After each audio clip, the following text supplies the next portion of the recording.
Tere ja tere tulemast tagasi Infoturbe kööginurka, kus ma siis annan ülevaate möödunud nädala põnevamatest ja kurioossematest infoturbe uudistest. Millest täna siis juttu teeme? Tänased teemad on Signalgate, kõrgete ametnike andmed lekkebaasides, siis Et2 Troi, maailma suurim parooliõngitsustest, 4 aastat häkkereid, veebilehitseja sees, siis taaskord põhjust rõõmu tunda, kuna Interpol annab teada, siis 4 miljonit Telegrami eest, trahvid, häkkerite häkkimine ja viimase uudisena siis RIA annab taas teada. Kuna seekord on uudiseid omajagu palju, siis hakkame aga pihta ja mis me siin ikka venitame. Esimese uudisena ei saa ka meie siin ümber Signalgate'ist.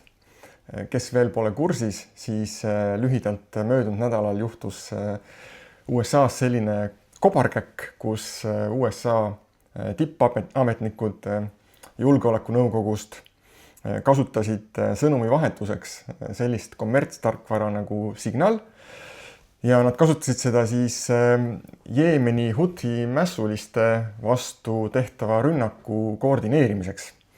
Ja kogemata lisati sinna vestlusesse siis ka üks ajakirjanik.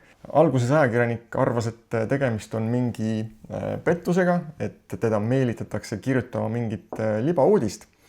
Aga kui ükskord Jeemenis pommid langema hakkasid, siis sai mees aru, et tegemist on tõsise asjaga, et tegemist ongi mingi eksitusega. Ja siis mees lahkus sellest vestlusest. Muidugi enne tegi ka sellest vestlusest screenshotid ja otsustas sellest ka artikli kirjutada. Ja see artikkel siis levis möödunud nädalal üle terve maailma, isegi peavoolumeedias, ka meil siin Eestis. Ja seda skandaali hakatigi siis kutsuma kui Signalgate. Selles loos on nii palju erinevaid nurki ja tahke, mida kajastada või millele tähelepanu pöörata. Et sellest saaks suisa täiesti eraldi episoodi teha. Aga täna ma siin toon siis välja sellised mõned suuremad kurioosumid ja suuremad tähelepanekud, millele võib-olla siin Eesti uudistes nii palju ei pühendatud. Ehk esiteks, Signal on kommertstarkvara ja seda ei ole autoriseeritud kasutama valitsusseadmetel.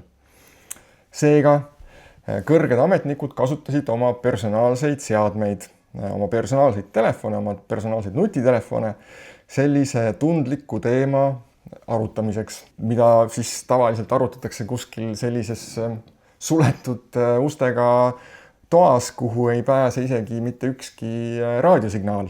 Teie vaatajatena peaksite juba teadma neid ohtusid, mis inimeste personaalseid seadmeid ohustavad, kui nad on korralikult hooldamata ja paikamata. Siis selline nüanss, et see Signali chat oli seadistatud selliselt, et sõnumid olid 4 nädala pärast mõeldud kustutamiseks. Ehk siis seal oli automaatne kustutus sõnumitel peal. Ja minu senine siiras uskumus oli, et selliseid tähtsaid otsuseid arutatakse nii, et nendest jääb ka jälg maha, et oleks pärast võimalik neid otsuseid ja kogu tegutsemist hinnata.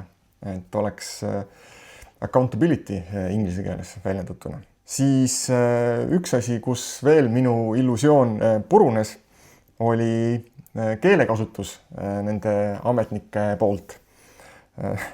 Ma ei hakka siia oma emotsiooni juurde panema, küll aga mul meenus koheselt üks kuulus lõik sellisest filmist nagu A Few Good Men.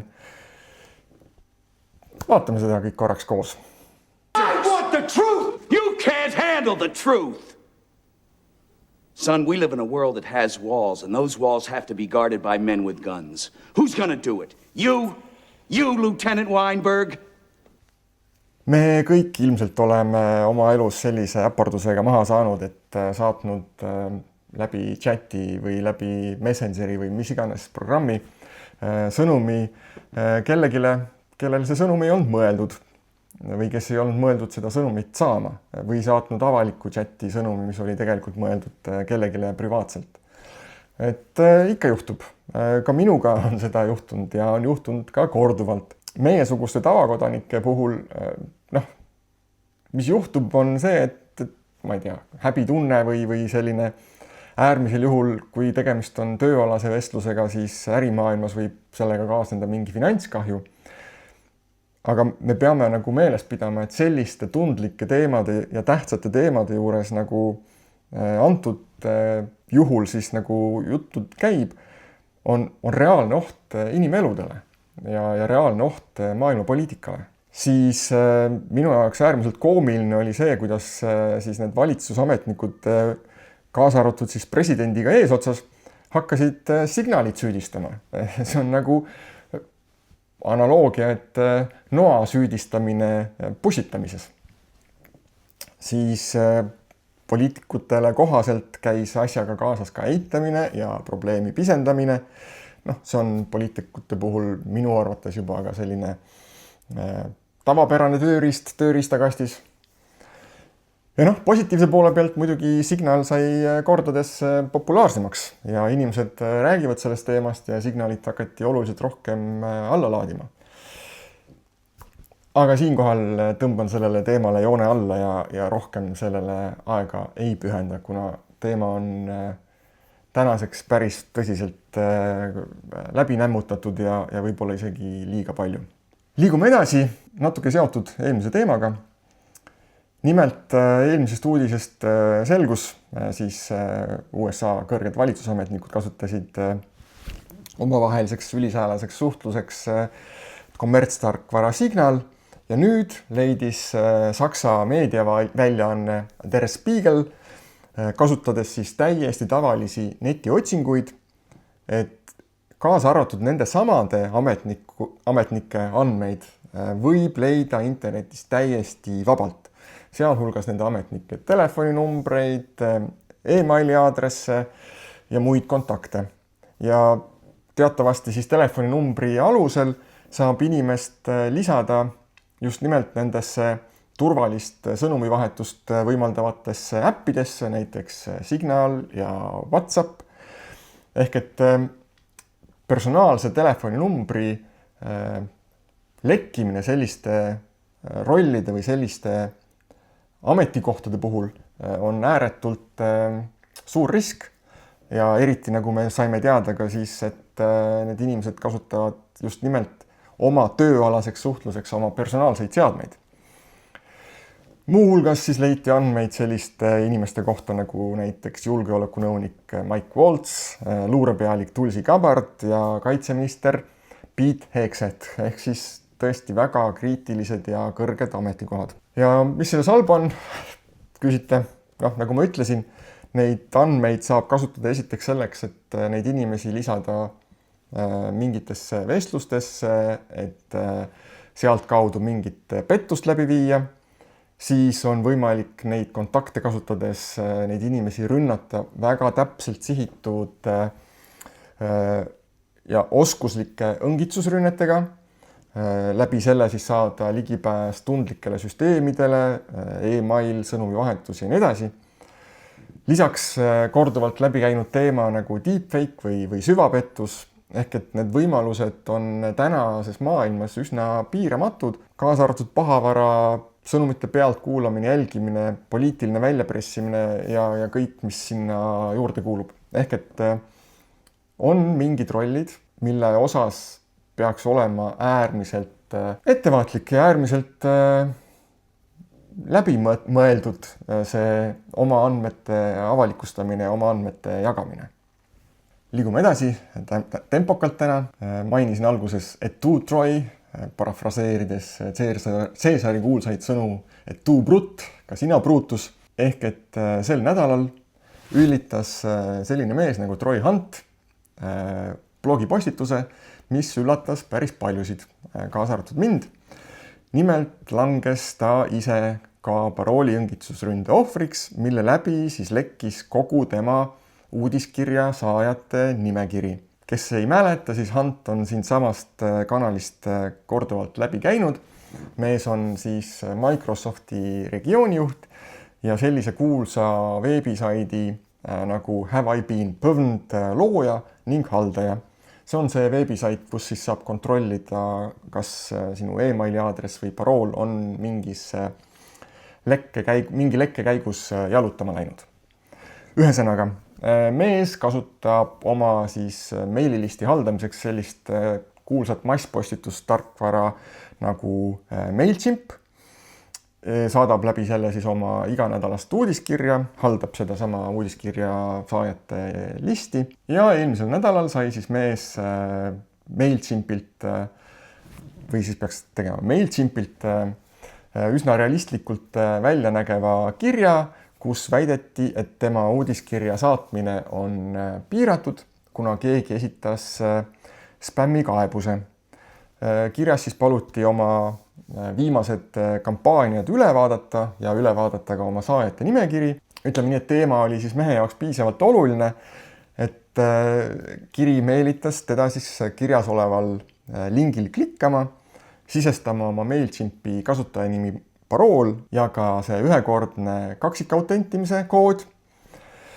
Esimene punane lipp oleks pidanud mehel kohe peas püsti kargama selle peale, et tema paroolihaldustarkvara OnePassword ei pakkunud parooli väljatäitmist, kuna domeeni nimi oli vale. Aga mees kirjutas oma blogipostituses, et oma rolli mängis ka reisiväsimus ja seetõttu õnnestuski siis häkkeritel saada enda valdusse nii kasutajanimi, parool kui ka siis hetkel kehtiv mitmikautentimise ühekordne kood. Läks vaid mõni hetk mööda, kui mees sai siis päriselt MailChimpilt kirja, et tema kontole on sisse logitud uuelt seadmelt. Enda sõnade kohaselt mees väga frustreeritud ja muserdatud, et ta sellise pettuse ohvriks langes. Aga anname talle asu ja andeks, me kõik oleme tegelikult mingitki pidi manipuleeritavad või meil kõigil on mingi nupp, millele vajutades me kipume tegema võib-olla seda, mida me tegema ei peaks. Nagu ma ütlesin, kiri oli väga osavalt koostatud, piisavalt autentse välimusega. Panen siia ka selle screenshoti sellest kirjast. Ja nagu ikka sellistel puhkudel, siis kirjatoon oli selline kiirustav, rõhutas ajakriitilisust, kuid ta oli konkreetselt just nii piisavalt kriitiline, et mitte ülemäära, et oleks koheselt pannud mingid vilkurid peas põlema. Ei tundunud piisavalt kahtlane, aga piisavalt kriitiline oli, et reageerida. Mis me siis sellest uudisest kaasa võtame? Et sellised asjad võivad kõigiga juhtuda. Ja suhtumine, et minuga sellised asjad küll ei juhtu, tuleks tegelikult alla neelata ja olla realistlik ja ettevaatlik ning mitte kiirustada. Liigume edasi. Nagu mainisin, maailma suurim parooliõngitsustest leidis aset Prantsusmaal, kus siis Prantsuse valitsus korraldas möödunud nädalal suure paroolipüügi testi, kus õngitsuskiri saadeti üle 2,5 miljonile põhikooli ja gümnaasiumi õpilasele. Kirjas oli siis nende õpiinfosüsteemile viitav link, kus väidetavalt sai alla laadida mängude piraatversioone ja petukoode. Päriselt viis aga link siis hoopis turvateadlikkuse tõstmise videole. Testi algataja looja sõnul klikkas linkile üle 210 000 õpilase. Jämedalt võttes siis iga 12. õpilane. Ja selline masstest võeti ette siis peale möödunud aastast pilooti, kus sarnane test viidi läbi vähendatud skaalas ühes ringkonnas ja sel aastal osales testis siis üle 4700 kooli. Ja nagu ma ütlesin, siis teadaolevalt täna võiks olla suurima õngitsustestiga läbi aegade. Kui nüüd päris aus olla, siis minu hinnangul see testi tulemus oli tegelikult päris hea ja lapsed olid testis palju paremad, kui oleks üldse oodanud. Ehk et see klikkimissuhe oli 8%, mis on oluliselt madalam sarnaste testide tulemustest korporatiivkeskkondades. Näiteks sellise USA turvateadlikkuse tõstmise firma nagu KnowBe4 raporti kohaselt on USA-s selline ettevõtetes keskmine klikkimise protsent umbes 33. Ja oma kogemusest võin väita, et umbes sinna suurusjärku ta tegelikult jääb ka. Aga kui nüüd kommenteerida selliste testide efektiivsust ja kasulikkust, siis siin ma olen üsna skeptiline isiklikult ja pisut natuke ka teisiti mõtleja. Esiteks, kui meenutada seda eelmise nädala ülevaadet, siis minu arvates langevad sellised testid just nimelt sinna hirmutamise ja häbistamise kategooriasse. Et need oleksid päriselt efektiivsed ja ei oleks sellised häbiposti löömised, siis tuleks neisse äärmiselt tõsiselt panustada. Kogu lähenemine peaks olema ääretult läbimõeldud ja tegelikult väga-väga personaalne. Paraku täna on maailm selline, et sellised testid on reeglina nõutud mingite regulatsioonide tõttu, et olla vastavuses selle regulatsiooniga või siis näiteks ka küberkindlustus nõuab selliste testide läbiviimist. Ja siis tehaksegi neid teste eelkõige selleks, et oleks lihtsalt linnuke kuskil kirjas. Sest päriselt sellistesse testidesse panustamine, kus lähenetakski ääretult personaalselt ja ääretult läbimõeldud, selline panustamine on väga kallis ja väga mahukas nii inimressursi poolest kui ka finantsressursi poolest. Ma kindlasti ei soovi siin üldistada, et raudselt on ka erandeid, aga neid erandeid kohtab minu arvates üsna harva. Kui nüüd siit veel üks samm tagasi astuda, siis minu arvates võiks tegelikult inimestel lasta vigu teha. Lihtsalt tehnoloogia peab olema paigas ja tehnoloogia peab olema selline, mis need inimeste tehtud vead kinni püüab. Aga paraku see on veel suurusjärkude võrra kallim kui inimeste õpetamine või harjumuste muutmine. Lähme edasi. Järgmine uudis illustreerib värvikalt, kui raske on lahti saada kutsumata külalistest. Nimelt ühes Aasia telko firmas istusid Hiina häkkerid süsteemides sees suisa 4 aastat. Kui üldine statistika siin viimaste aastate kohta näitab, et keskmiselt võtab aega ründe tuvastamine organisatsioonides umbes 270 kuni 300 päeva, siis 4 aastat on ikka üsna pikk aeg. Grupeering sellise nimega nagu Weaver-Ant sai esialgse ligipääsu firmasse läbi Zyxeli kodukasutajale mõeldud ruuteri, mis oli ühendatud siis ettevõtte võrguga ja see ruuter oli paikamata, seal oli turvaauk ja selle kaudu said siis häkkerid sinna sisse. Ja et pikalt siis selles süsteemis sees püsida ja märkamatult liikuda siis ühest süsteemi osast teise, kasutasid need Hiina häkkerid üsna keerukaid tagauksi, väga spetsiifiliselt valitud ajaaknaid oma tegutsemise läbiviimiseks ja häkkerid iga kord kohandasid oma taktikat ümber, kui nende tegutsemisele mingiks hetkeks nagu piir seati. Et see ei olnud päris niimoodi, et see 4 aastat oleks möödunud niimoodi, et mitte midagi ei teatud, et teati, üritati lahti saada, arvati, et saadi lahti, tegelikult ikkagi ei saadud. Ja ega ilmaasjata ei kutsuta selliseid riiklikke grupeeringuid sellise kurja kuulutava akronüümiga nagu APT, ehk siis inglise keeles Advanced Persistent Threat ja eesti keeles on selline hea väljend nagu kinnisründe oht. Ja definitsiooni kohaselt on see siis sihikindla kestusründe oht, mis põhineb suurtel ressurssidel ja erioskustel, taotleb kindlat eesmärki ning lähtub välisriigi huvidest. Järgmine uudis tuleb turbeanalüütikutelt sellisest firmast nagu Silent Push. Nimelt avastasid nad uue paroolipüügikampaania, mis kasutab sellist keerukat ründevektorit või sellist keerukat ründeraamistikku nagu browser in the browser ehk siis veebilehitseja sees. Sellised ründed hõlmavad endas siis üsna reaalse väljanägemisega hüpikaknaid, pop-up aknaid, mis meelitavad kasutajat sinna aknasse siis oma kasutajanimi ja parool sisestama. Selle browser in the browser tehnika või raamistiku lõi turbevuurija sellise hüüdnimega nagu Mr. Docs aastal 2022 ja see raamistik võimaldab siis ründajal luua eraldi veebiaadressiga realistliku välimusega hüpikaknaid teise veebilehitseja sees. Mõeldud siis just nimelt kasutaja paroolide ja mitmikautentimise koodide varastamiseks. Ja hetkel avastatud rünne oli siis suunatud eelkõige mänguritele Steam'i platvormil ning spetsiifiliselt siis sellise mängu nagu Counter-Strike 2 mängijatele. Ründajad teeskasid, et nad on sellisest tuntud Ukraina e-spordi meeskonnast nagu Navi, et siis potentsiaalseid fänne haneks tõmmata. Ja taoline kampaania muideks ei ole esimene Steam'i kasutajate vastu suunatud rünne. Ehk et selliseid on toimunud ka varem, nii et kõik Steam'i kasutajad ja mängurid, olge valvel.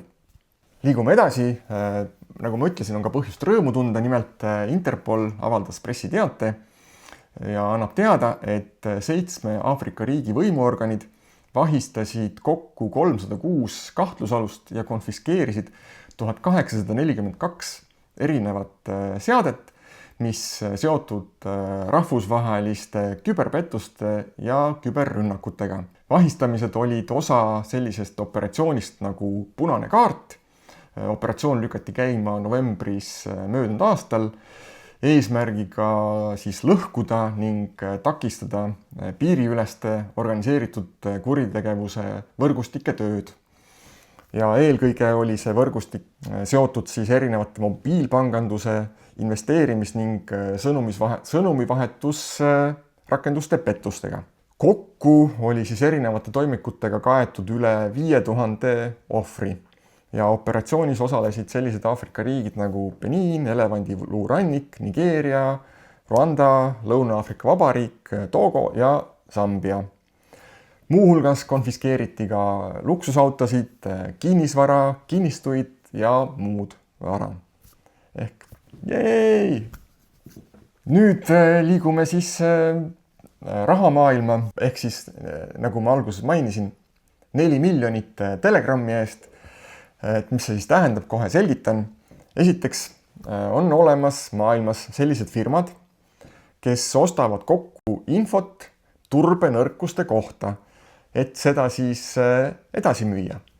Ostetakse infot siis eelkõige selliste tuntud rakenduste kohta nagu operatsioonisüsteemid, populaarsed sõnumirakendused ja nii edasi. Ja nüüd siis selline Venemaa firma nagu Operation Zero, kes on tuntud eelkõige selle poolest, et teeb äri vaid eksklusiivselt Venemaa valitsuse ja Venemaa ettevõtetega, andis sotsiaalmeedia rakenduses X teada, et on valmis maksma kuni $4 miljonit sellise sõnumi rakenduse nagu Telegram nõrkuste eest.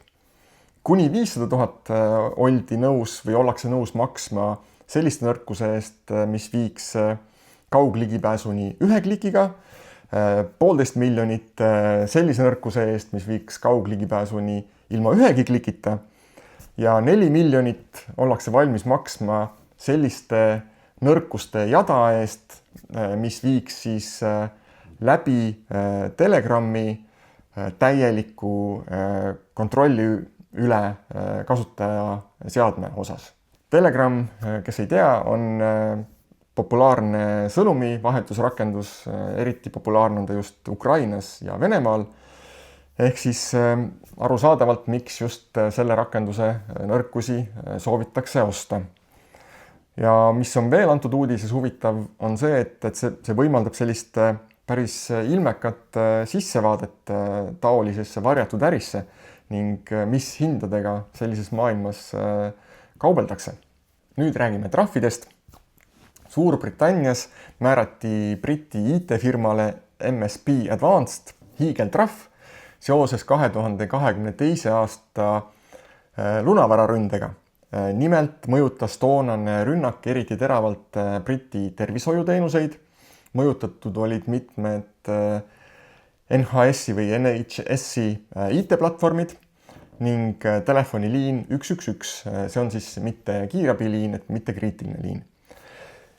Ja nüüd siis määraski brittide ICO ehk siis, kuidas ma ütlen, andmekaitseorganisatsioon või infoorganisatsioon firmale üle 3 miljoni naelase trahvi, kuna ettevõte ei hoolitsenud piisavalt nende süsteemide turvalisuse eest.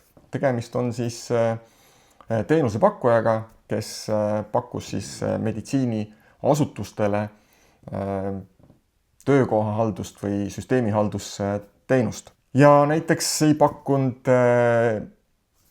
see ettevõte oma süsteemide halduse juures mitmikautentimise võimalust, süsteeme ei kontrollitud regulaarselt turvanõrkuste suhtes ning süsteemid olid sageli ka paikamata. Ehk et sihuke üsna süsteemne lohakus peaks mainima. Ja ettevõte muidugi oli trahviga päri ning ei vaidlustanud otsust.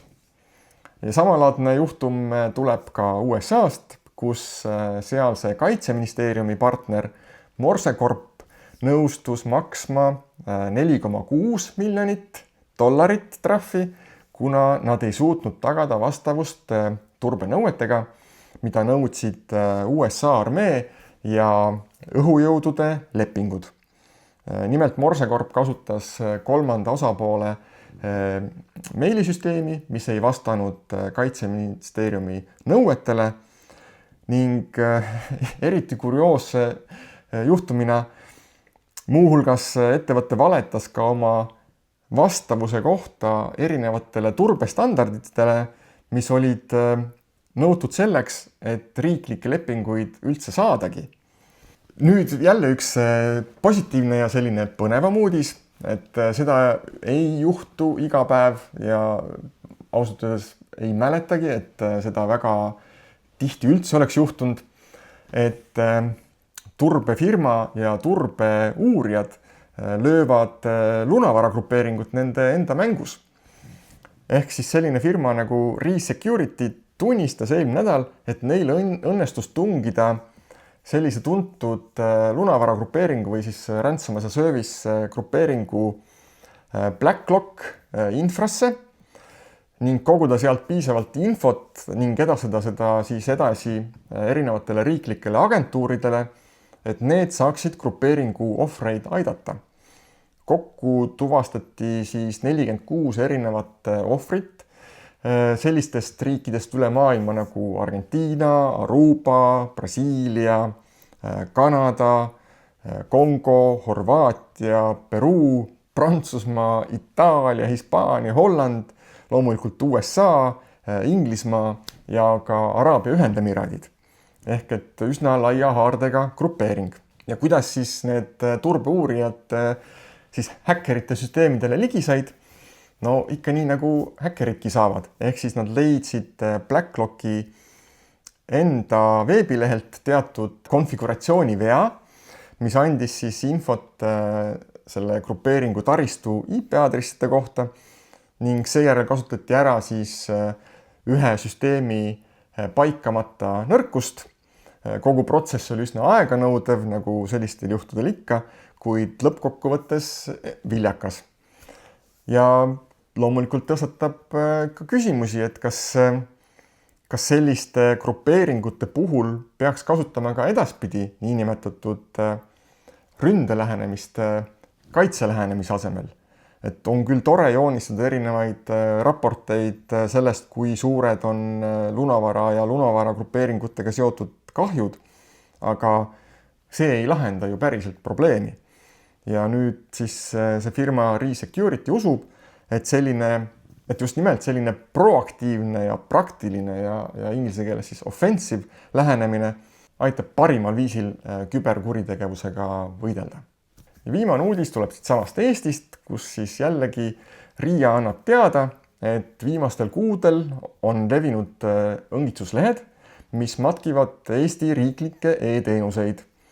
Inimesi meelitatakse neile lehtedele siis peamiselt SMS-i kaudu ja sisaldavad siis erinevaid ettekäändeid, miks peaks sõnumi saaja kaasas olevale lingile vajutama.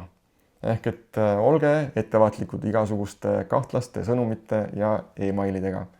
Nagu ikka, võtke aega, mõelge rahulikult, ärge kiirustage ja kohtume juba uuel nädalal. Tšau!